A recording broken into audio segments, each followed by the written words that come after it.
आमगाव येथे सततच्या पावसामुळे नुकसान, सर्वे करून नुकसान भरपाई देण्याची तहसीलदाराकडे मागणी।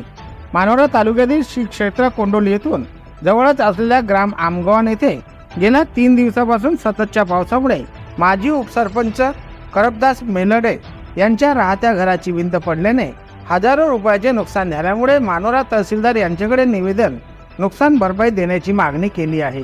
सततच्या पावसामुळे राहत्या घराची भिंत पडल्याने संसार उपयोगी साहित्य, किराणा माल, धान्य सर्व निरुपयोगी झाल्याने मेलडे यांचे मोठे नुकसान झाले आहे। अंदाजे 50 फूट विटा मातीची भिंत पडल्याने हे सर्व नुकसान झाल्यामुळे जागेची पाहणी करून पंचनामा करून नुकसान भरपाई देण्यात यावी या मागणीसाठी मानोरा तहसील कार्यालयाचे तहसीलदार यांना निवेदन दिले असल्याचे माजी उपसरपंच करपदास मेलडे यांनी सांगितले आहे। गजानन पंडितकर, वाशिम 24 न्यूज।